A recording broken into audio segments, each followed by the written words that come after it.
Saya percaya bahwa semua itu rancangan Tuhan. Ya, sepanjang hari ini kami bercerita di dalam kereta dan di rumah. Kami bercerita tentang banyak rancangan di hati manusia, banyak yang kita pikirkan, tetapi rancangan Tuhan lah yang akan terjadi. Amin. Haleluya. Bah, saya tidak mau buang masa. Kalau mungkin ada perkataan bahasa dusun tiba-tiba terselip, mungkin boleh tanyalah orang-orang dari Sabah untuk minta translate. Sebab saya biasa sharing firman Tuhan di sana, memang fully saya cakap bahasa dusun. Nanti translate lah. Minta tolong translate lah.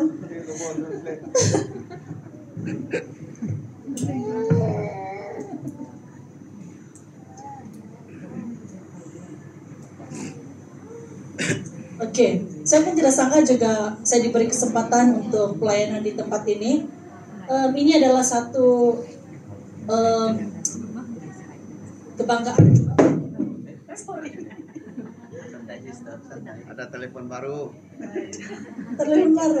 Satu kesempatan yang sangat berharga yang saya harus lakukan, dan mungkin inilah rancangan Tuhan untuk saya berada di sini untuk kongsikan. Uncle cakap banyak kebaikan Tuhan yang sudah kamu alami, maka itu harus kamu kongsikan. Jadi memang saya tidak boleh nafikan kebaikan Tuhan yang seterima itu. Saya tidak dapat ukur. Hari ini kamu melihat saya di depan di sini, saya hidup hari ini karena kasih karunia Tuhan yang saya rasakan. Haleluya. Jadi hari ini saya akan kongsikan satu firman Tuhan di dalam Yohanes 8 ayat 30 sehingga 36. Saya tidak akan baca semua, tetapi saya akan petik dua ayat firman Tuhan di sini, yaitu saya akan fokuskan kepada ayat 32 dan juga ayat 36. Dalam firman Tuhan ini adalah firman yang ajaran yang Tuhan Yesus sampaikan khususnya kepada orang-orang Yahudi pada ketika itu. Di mana kalau kita baca dari ayat 1, itu adalah di mana Yesus sedang mengajar. Dan orang-orang Farisi sedang berusaha mencari di mana kesilapan Yesus supaya orang boleh ada poin orang untuk salahkan Yesus. Jadi ketika Yesus berbicara, akhirnya ada beberapa orang Yahudi mulai percaya. Tetapi mereka masih takut-takut. Nah, ayat 30 sehingga 36 ini, tajuk besar di sana adalah kebenaran yang memerdekakan. Ini adalah firman yang menjadi dorongan, ajaran yang Tuhan Yesus mau katakan sebagai dorongan kepada orang-orang Yahudi yang mulai mau percaya. Bahwa di dalam ayat 32 dikatakan di sini, dan kamu akan mengetahui kebenaran, dan kebenaran itu akan memerdekakan kamu. Amen. Dan ayat 36 dikatakan di sini, jadi apabila anak itu memerdekakan kamu, kamu pun benar-benar merdeka. Nah, betulkah kamu sudah merdeka? Kita selalu mendengar, mungkin kita selalu sudah mendengar firman Tuhan ini, di mana kita harus merdeka. Sebagai pengikut Kristus kita harus merdeka. Tapi persoalannya di sini, betulkah kita betul-betul sudah merdeka? Sebab merdeka ini dia punya perkataan sangat luas. Adakah kita sudah merdeka dari segi kita punya pikiran? Adakah kita sudah bebas? Merdeka maksudnya kita bebas ataupun kita menang. Adakah kita sudah bebas daripada pikiran kita yang mungkin selalu negatif, ataupun gaya hidup kita yang tidak berkenan di hadapan Tuhan? Mungkin di luar gereja sana, kebanyakan yang saya layani, yang selalu juga tegaskan kepada muda-mudi, bagaimana hidup kamu di dalam gereja, di luar begitu juga. Jadi ramai orang yang, ada orang yang mengatakan begini, di gereja dia melompat-lompat, di luar begitu pula dia kan. Begitu akhirnya menjadi batu sandungan. Dari segi sikap kita, adakah kita sudah merdeka? Kita selalu marah-marah. kita boleh kawal kah tidak, begitu. Jadi ada banyak aspek yang harus kita lihat kalau kita mau menjadi pengikut Kristus yang sudah dikatakan sudah merdeka. Seperti yang kita baca firman Tuhan tadi kan, dia katakan ketika kita memilih untuk percaya kepada Tuhan, ketika kita memilih untuk mau tinggal di dalam Tuhan, inilah hak kita yang sangat berharga, yaitu kita diberi pengetahuan untuk mengetahui tentang kebenaran. Nah, jadi hari ini saudara, saya fokus kepada satu perkara sahaja, yaitu orang pun viral merdeka. Oke, tidak, hari ini saya akan fokus kepada apa yang saya lalui secara pribadi, yaitu merdeka daripada stres. Hari ini kami bercerita stres. Menjadi seorang pemimpin gereja, kamu ingat tidak stres kah? Ada stres dia menjadi seorang pemimpin, mau mengatur siapa ini itu, ambil jemaat apa semua pun. Kita masih berpijak di bumi yang nyata ini, jadi kita masih merasakan penat itu, letih itu. Dan kalau kita tidak belajar mengandalkan Tuhan sungguh-sungguh, maka akhirnya kita akan menjadi stres. Bila jadi stres, dia akan berakhir kepada depresi, menjadi tekanan hidup. Dan kalau kita tidak selesaikan juga, akhirnya dia akan beralih kepada, kita akan membuat keputusan yang paling bahaya, yaitu kita akan mau bunuh diri. Nah saudara, bagaimana itu stres ini boleh berlaku?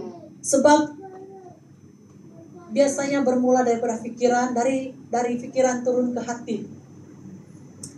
Perkara yang kita selalu pikirkan, yang contohnya dalam hal-hal keuangan, kita tidak selesaikan lebih awal. Kita selalu memikirkan dan kita tidak berusaha mencari penyelesaian, dan akhirnya kita menjadi depresi.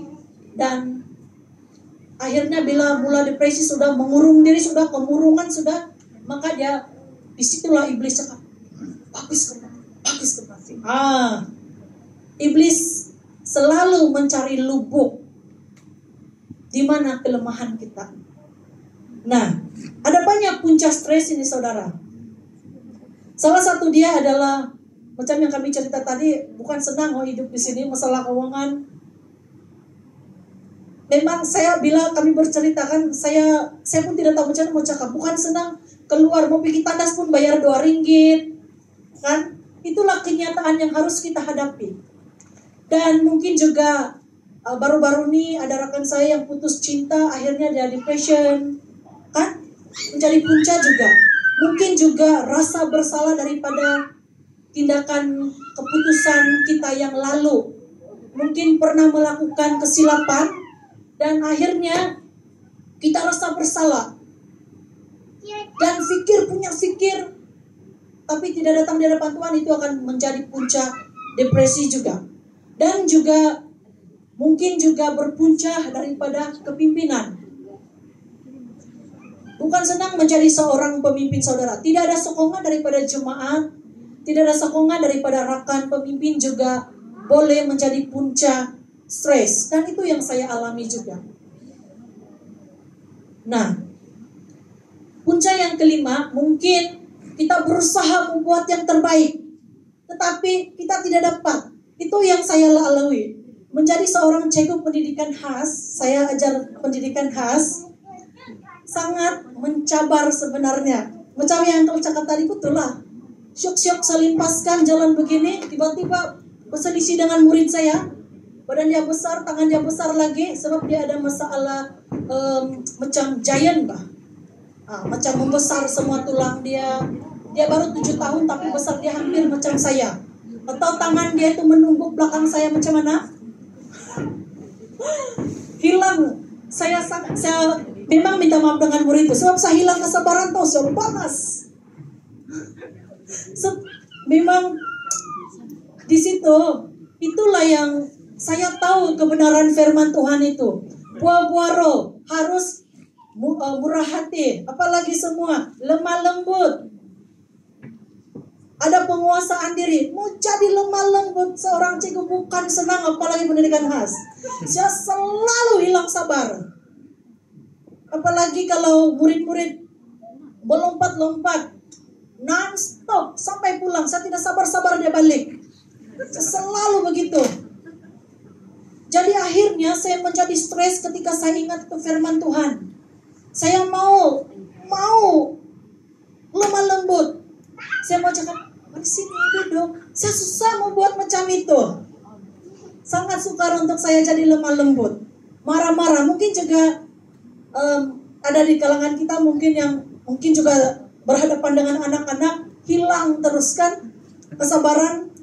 Jadi mau menjadi itu adalah menjadi salah satu punca saya menjadi stres. Saya berusaha, saya tahu firman Tuhan harus lemah lembut, tetapi kenapa saya tidak dapat kuat juga?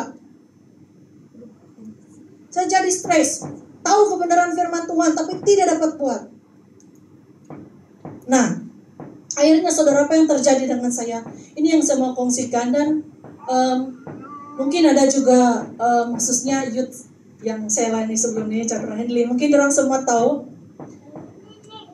bila saya merasa saya baru graduate, balik ke kampung, semangat membuak-buak melayani itu.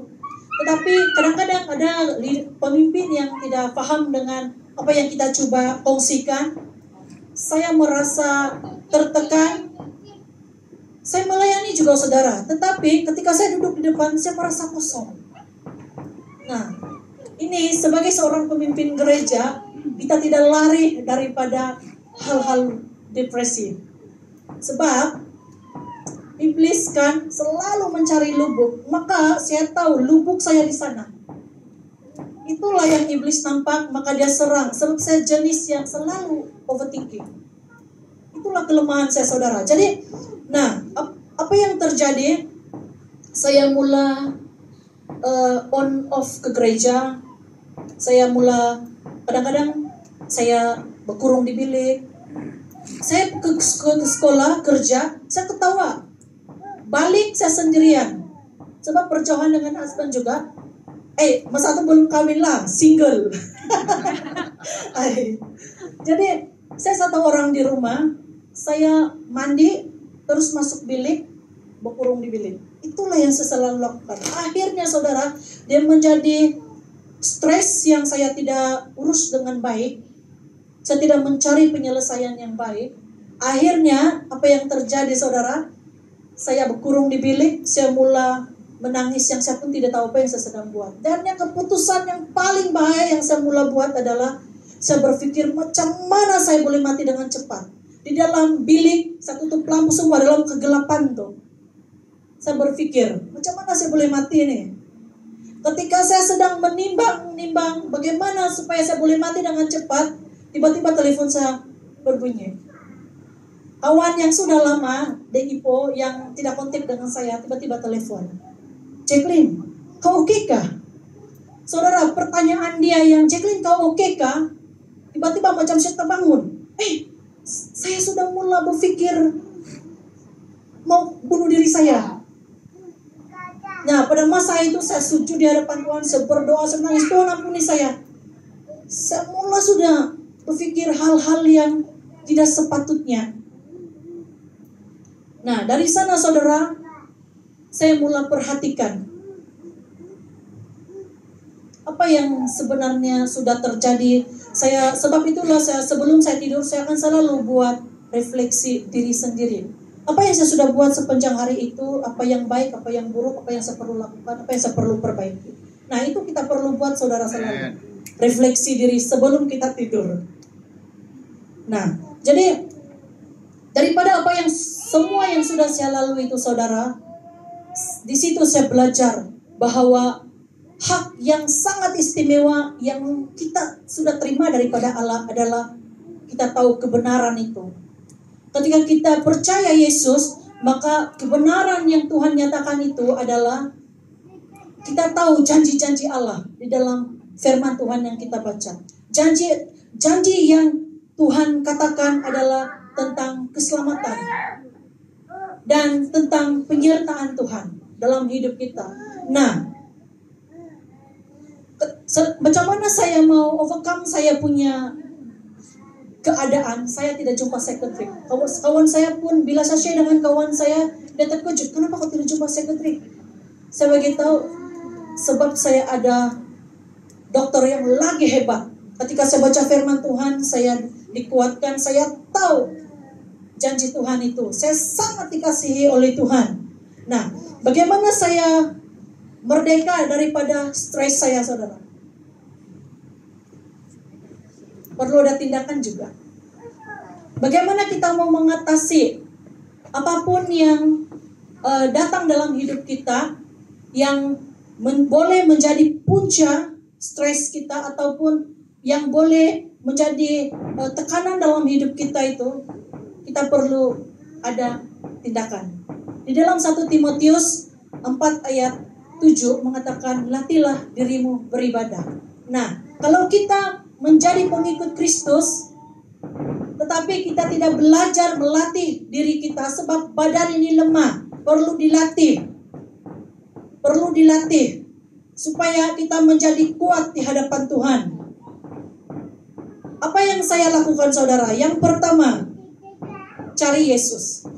Ketika saya mula merasa tertekan, saya datang di hadapan Tuhan. Alkitab ini yang menjadi kekuatan saya. Firman Tuhan yang saya baca. Ketika saya belajar firman Tuhan, Tuhan mengatakan dengan saya begini, Jacqueline, aku mengasihi engkau. Apapun yang sudah terjadi, engkau berharga di mata saya. Begitu. Nah, jadi itu yang membuatkan saya hidup hari ini. Karena saya mengerti tentang kebenaran yang Tuhan katakan melalui pembacaan firman Tuhan. Saya belajar berdoa. Nah, ada masa saya memuji Tuhan. Setiap pagi saya akan mengikuti ibadah macam devotion. Dalam jam 6 pagi begitu saya akan buat devotion selama 30 menit begitu sebelum saya pergi kerja. Nah, jadi pertama yang harus kita buat adalah cari Tuhan, berdoa. Dan hal yang kedua adalah kenali kelemahan diri sendiri. Ini yang penting.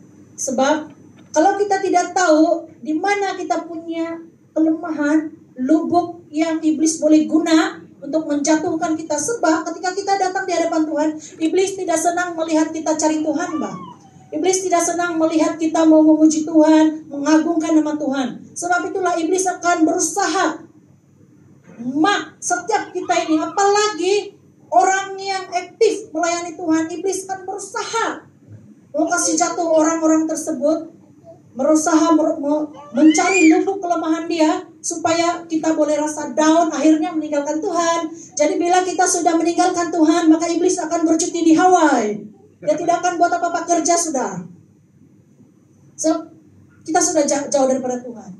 Nah, tapi itu bukan itu yang Tuhan mau, saudara. Apa yang Tuhan mau adalah kita terus berdiri teguh di dalam pengharapan kita akan Tuhan sampai Tuhan datang mengambil kita. Nah, kenali kelemahan masing-masing. Macam saya bilang saya overthinking. Jadi saya belajar untuk mengubah cara pandang saya. Saya selalu, kalau apa-apa yang terjadi di tempat kerja, saya bukan begitu tuh. Walaupun ada kawan-kawan, rekan-rekan yang coba memberi kita input-input negatif kan, saya berdiam diri dan saya pikir balik, bukan macam itu tuh. Saya belajar latih diri untuk tidak berpikiran negatif. Kalau ada sesuatu yang terjadi di tempat kerja, saya tidak akan terus condemn. Begini terjadi mungkin sebab begini, bahasanya. Tidak terus join sekali dengan rekan-rekan yang lain untuk blame orang lain. Tidak. Saya belajar, saudara. Nah, jadi apapun yang terjadi, yang datang dalam hidup kita, mungkin benda itu kita suka, tidak suka. Macam yang kami cerita tadi dengan Uncle, nikmati saja itu proses. Sebab kita tidak tahu apa yang Tuhan mau kita belajar di dalam itu situasi. Tapi nikmati saja, pasti ketika kita bila kita sudah melepasi itu keadaan yang sukar, kita tengok balik di bawah, oh rupanya ini yang Tuhan mau saya belajar. Nah, jadi kenapa saya melalui semua itu, saudara? Rupanya di tempat kerja saya ada juga orang yang begitu. Mereka mengalami tekanan dalam rumah tangga mereka. Mereka tidak ke gereja. Dan kawan saya nih mula berpikir, dia sudah kumpul duit, berapa, mau 10.000 kah? Dia kumpul, ready untuk cari rumah sewa apa semua, sebab dia akan bercerai dengan husband dia. Dia sudah plan begitu. Tapi puji Tuhan, akhirnya dia pindah ke tempat kami dan saya share firman Tuhan dengan dia. Saya share apa yang sudah terjadi dalam hidup saya. Dia tanya, itulah, dia tanya, kenapa kau tidak jumpa psikiatrik? Sebab dia jumpa psikiatrik, dokter psikiatrik, dokter apalah, bagi konseling dengan dia. Dia terkejut, kenapa saya tidak perlu jumpa? Tapi saya beritahu dengan dia, sebab ada Tuhan Yesus. Roh Kudus yang Tuhan beri itu dalam hidup saya, itu yang membuat saya hidup. Selalu mengingatkan saya tentang janji-janji Tuhan, tentang firman Tuhan. Nah, kita kena kenal kelemahan kita masing-masing. Kalau kita jenis yang main cakap lepas saja, ataupun kita jenis yang tidak mau share sama orang, pendam diri sendiri saja itu masalah, maka kalau kamu rasa itu tidak, dia akan membawa kita kepada tahap yang lebih teruk, maka kita harus belajar untuk share hal itu kepada orang lain. Amin. Oke, haleluya. Nah, hal yang ketiga, bagaimana kita mau mengatasi, bagaimana kita mau merdeka itu adalah selalu katakan hal-hal yang positif untuk diri sendiri. Ketika saya mula sadar, saya berada di tahap depresi macam itu, saya selalu berdiri di hadapan cermin, saya katakan, Jacqueline, kau dikasihi oleh Tuhan, kau diberkati oleh Tuhan, kau dihargai oleh Tuhan. Sebelum saya kerja. Jadi perkataan-perkataan begitu saya deklarasikan untuk diri saya sendiri, hal-hal yang baik untuk diri saya, itu membawa sukacita dalam diri saya. Walaupun banyak tidak, sebab tekanan hidup ini tidak akan habis. Masalah-masalah tidak akan pernah habis. Tetapi kita sebagai anak-anak Tuhan yang sudah dipanggil sebagai anak-anak yang merdeka, maka kita tahu sepatutnya bagaimana mau mengendali situasi-situasi yang akan datang dalam hidup kita. Amin. Jadi hal yang keempat, apa yang saya lakukan adalah mengampuni diri sendiri. Ketika saya melepaskan pengampunan, Tuhan, saya mengampuni diri saya sendiri, sebab saya sudah mula berpikir mau mencederahkan diri saya.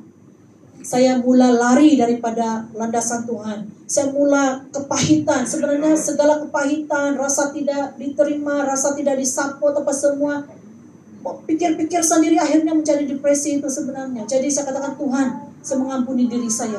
Ketika saya katakan itu di hadapan Tuhan, saya merasakan damai sejahtera dalam diri saya, saudara. Amen. Jadi kalau kita merasa seperti itu, jangan tunggu lama. Sebab bila kita tunggu lama, dia makin parah. Macam itu cancer lah. Jadi jangan biarkan ada masalah yang kecil pun dalam diri kita ini yang mungkin akan berakhir kepada hal-hal yang lagi besar. Jangan biarkan. Selesaikan lebih awal.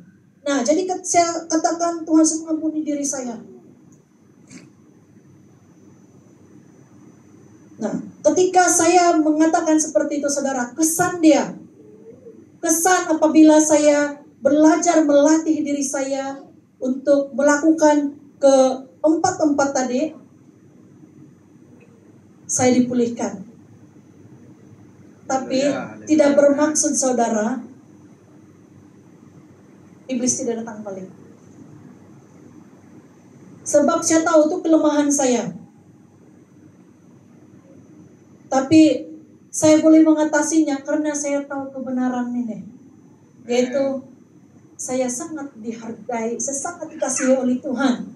Saya sudah diampuni oleh Tuhan. Jadi kadang-kadang ada pikiran yang tidak benar, bisikan-bisikan yang, Jacqueline, benar kan? Bagus mati tahu. Saya katakan dalam nama Tuhan Yesus, dibatalkan, dihancurkan. Jadi saya oke. Nah, saya merasa sukacita itu ya, saya merasakan pemulihan yang daripada Tuhan. Dan saya menjadi kuat walaupun ada lagi yang datang, tapi saya belajar daripada apa yang sudah terjadi. Saya bilang, Jacqueline, jangan tinggal di dalam pikiran-pikiran yang negatif ini, keluar. Saya cakap, walaupun satu orang, saya cakap sendiri. Sebab kalau tinggal maka dia akan menjadi parah. Amin. Nah, yang ketiga adalah kesaksian hidup menjadi berkat kepada orang lain. Minggu lepas ada seorang rekan, dia call saya. Kami video call. Rupanya dia tiba-tiba senyap di dalam pelayanan. Rupanya dia mengalami depresi. Dan 4 kali masuk emergency, dia cakap. Dokter yang di hospital mungkin pun tidak tahu apa yang terjadi.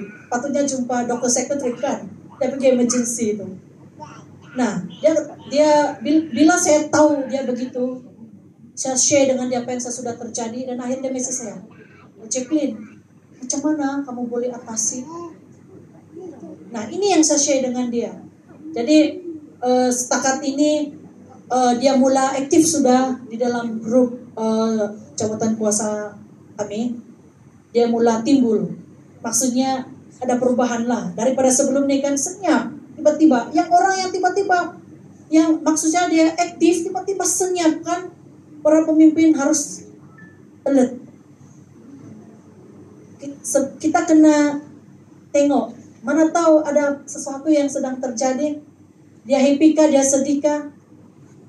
Nah, jadi akhirnya itu menjadi satu kesaksian saya kepada mereka. Dan puji Tuhan, rekan saya yang saya katakan klik kerja saya hari ini, saudara, dia bawa suami dan anak dia cari Tuhan. Dan anak dia hari ini tahu siapa Yesus di hidup dia. Nah, itu adalah satu kesaksian yang sangat saya bersyukur kepada Tuhan. Karena bila saya pandang apa yang sudah terjadi di dalam hidup saya, sebenarnya satu pruning juga Tuhan kepada saya. Banyak yang sudah terjadi sebelum saya depresi itu, saudara, sebenarnya itu adalah pruning Tuhan untuk saya. Untuk membawa saya ke tahap yang lebih tinggi lagi. Dan ketika saya mulai bangun kembali, cari Tuhan, akhirnya Tuhan angkat menjadi salah seorang jawatan kuasa di dalam kawasan Muruk. Macam yang aku cakap tadi, ada 21 buah gereja yang kami layani, dan cabaran juga sebenarnya sebab jarak sangat jauh. Saya di Keke dan dia di kawasan Ranau, so dia kena ambil kalau balik di kawasan kami mau 3 ke 4 jam begitu, dan drive sendiri dengan perjalanan yang banyak liku-liku kehidupan. Jadi agak mencabar juga. Saya pernah pecah tayar juga jam 9 malam, tapi itulah saya bilang, Tuhan yang menyertai, menjaga saya. Itulah kebenaran yang kita tahu, yang saya tahu, bahwa Tuhan ada sentiasa dalam hidup kita, menjaga, memelihara kita. Amin. Nah, saudara, daripada perkongsian tadi, daripada firman Tuhan yang kita belajar, kita tanya diri kita kembali, apa yang kita lalui sekarang, dan adakah kita betul-betul sudah merdeka daripada pikiran-pikiran kita, cara hidup kita yang tidak berkenan di hadapan Tuhan. Nah, jadi sampai di sini saja saya punya perkongsian. Mari kita responi firman Tuhan ini. Saya sangat senang untuk kita responi firman Tuhan ini dengan kita mau angkatkan sebuah lagu, Selidiki Aku. Mari kita perhatikan diri kita.